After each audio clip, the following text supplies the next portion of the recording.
Est-ce une table? Est-ce une sépulture? Est-ce un autel ou un mémorial? Qu'est-ce que cela évoque à chacun de nous? Ces symboles. Il y a du pain, du raisin, du vin. Pour toi, Gemma. Ce serait sympa de vous demander votre avis. Qu'est-ce que ça évoque pour vous? Et puis, pour ceux qui nous regardent aussi sur notre chaîne, qu'est-ce que ça évoque? En tout cas, moi, j'aime beaucoup les couleurs. Ça vous va, les couleurs?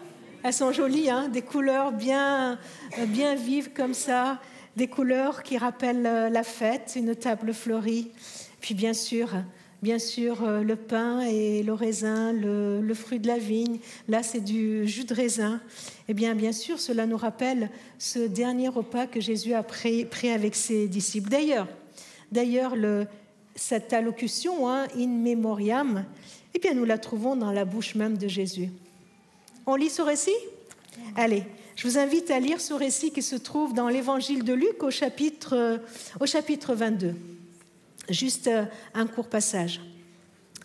Lors de son dernier repas, avant sa mort, alors qu'il est à table avec ses disciples, il prend la coupe, il remercia Dieu et il dit « Prenez cette coupe, partagez-la entre vous, car je vous le déclare dès maintenant, je ne boirai plus du fruit de la vigne jusqu'à ce que vienne le règne de Dieu. » Puis il prend du pain et après avoir remercié Dieu, il le partage et leur donne en disant « Ceci est mon corps qui est donné pour vous. Faites ceci en mémoire de moi. » Voilà le fameux « Faites ceci en mémoire ». Alors, qu'est-ce que cela signifie concrètement pour nous lorsque Jésus prononce cette parole et nous donne ces éléments? Alors juste une première remarque rapidement. Jésus n'a pas dit « c'est la dernière fois que je fais ça et puis je ne boirai plus jamais ça ». Non, il a dit « jusqu'à ce que et je reboirai à nouveau avec vous ». Déjà avant toute chose, Jésus annonce sa résurrection. Et on l'a chanté, le tombeau est vide. Il n'y a pas une sépulture de Jésus, un endroit où on peut aller et poser des choses pour nous rappeler de ce qu'il a fait, de ce qu'il a été. Parce que la tombe de Jésus, elle est vide. Elle est vide. Jésus est ressuscité. Il est revenu à la mort, de la mort à la vie. Qu'est-ce que ça veut dire pour nous quand on voit cette table? Ça veut dire nous souvenir avant tout que la mort, elle est vaincue. La mort n'aura pas le dernier mot. Il nous montre par là que tout ne va pas finir avec la mort, que lui, il est plus fort que la mort. Il y a même un texte dans 1 Corinthiens 15 qui nous dit que la mort est supprimée, la victoire est complète. Et puis il y a une expression qui est reprise qui dit « Mais mort, où est ta victoire? Mort, où est ton pouvoir de tuer? Disparu. Ce pouvoir a disparu.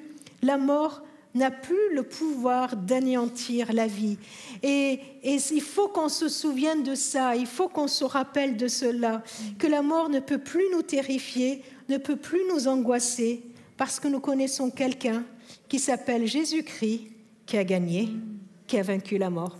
Oui, amen, amen. Alors, en attendant, soyons clairs, même depuis la résurrection de Jésus, les gens, chrétiens ou non, continuent à mourir. Alors, en quoi la mort est terrassée?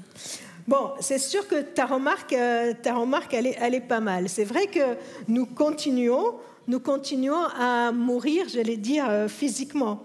Cette promesse, elle est là pour nous dire que Jésus veut nous accueillir même après notre mort terrestre. C'est une promesse qu'il y a une vie éternelle. On l'a vu dans ce que nous disait Karine, que depuis toujours, les êtres humains, ils ont cru qu'il y avait une vie après la mort. Jésus nous dit, « Celui qui croit en moi vivra même s'il meurt. » Croire en lui, c'est une invitation à venir vers lui à la vie dès maintenant. Soyons clairs, nous le savons, nous le ressentons, nous ne sommes pas comme des animaux. Nous ne sommes pas uniquement des êtres faits de chair et de sang. Nous avons aussi besoin d'une vie spirituelle, tout simplement parce que nous sommes programmés pour ça. Dieu nous a créés avec son souffle, il nous a créés pour qu'on soit en communion avec lui.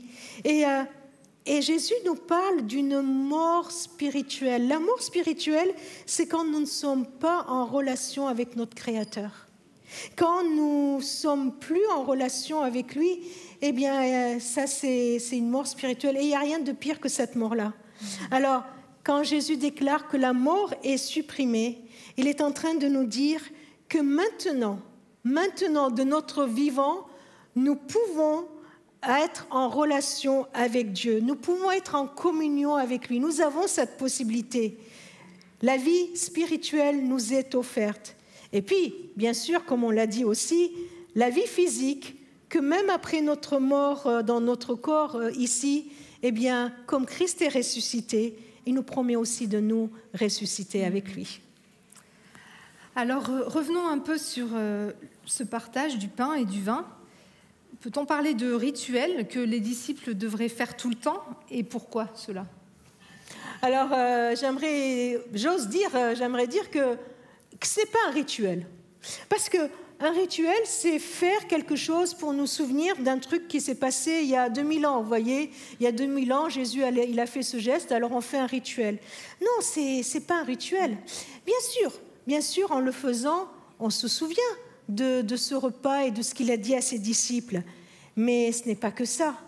Bien plus fort, Jésus nous demande de partager le pain, de partager le fruit de la vigne, le jus de raisin, pour nous donner à chaque fois l'occasion d'expérimenter tout à nouveau l'efficacité de sa mort et de sa résurrection pour nous. En quelque sorte, à chaque fois, et nous on le fait ici tous les dimanches, à chaque fois nous sommes invités à vivre, à recevoir de sa part les résultats qu'il a obtenus pour nous. Alors, quels seraient justement ces résultats obtenus? Tu peux nous en dire davantage? Nous le savons, la mort, elle est injuste pour nous, mais elle est surtout injuste pour Jésus. Sa mort, elle est scandaleuse, c'est une grande injustice. Lui qui est innocent, qui est condamné à mort, eh bien, la Bible nous dit, et lui, il dit, qu'il a pris sur lui toutes les conséquences, toute la punition du mal de ce monde, du mal que nous faisons, que nous subissons, que nous pensons. Il a pris tout cela à son compte. Il a pris tout cela à son compte. Pourquoi? Pour nous en débarrasser complètement. Il a dit, ceci est mon corps qui est donné pour vous. Et il nous fait un cadeau. Il nous fait un cadeau en faisant cela et c'est le cadeau de son pardon. Et là, le pardon, c'est quelque chose d'extraordinaire. Il nous donne un pardon total, sans que toi et moi, on soit obligés de le quémander, de faire je ne sais quel truc pour le mériter, sans que pour cela que nous lamentions ou que nous faisons je ne sais pas quoi pour mériter quoi que ce soit. Le cadeau de Jésus, c'est un cadeau gratuit. Il nous offre le pardon. Alors à chaque fois qu'on s'approche pour prendre ce pain et pour prendre ce jus de raisin, eh bien c'est comme si on venait, on disait à Jésus, tu sais, j'ai besoin de ce pardon aujourd'hui encore. Aujourd'hui encore, j'en ai besoin. Et je viens, je le prends parce que toi, tu l'as obtenu pour moi. Et puis, tu sais, ce pardon, il est pas uniquement entre Dieu et moi. Johan a parlé tout à l'heure du besoin de la réconciliation. Ce n'est pas uniquement une réconciliation entre Dieu et moi, mais c'est aussi une réconciliation entre moi et tous ceux qui m'entourent. Parce que, nous le savons, nous avons besoin du pardon pour reprendre nos relations. On ne peut pas juste taper sur l'épaule de quelqu'un en disant « Ouais, tu sais, je t'ai fait mal, mais bon, c'est pas grave, on continue. » Ça ne marche pas en général. Eh bien, nous avons besoin du pardon pour reprendre nos relations avec nos amis après une période d'incompréhension, de malentendu et même de fâcherie. Et cette table nous invite à cela, à recevoir le pardon de Dieu et à vivre dans le pardon et la réconciliation les uns avec les autres.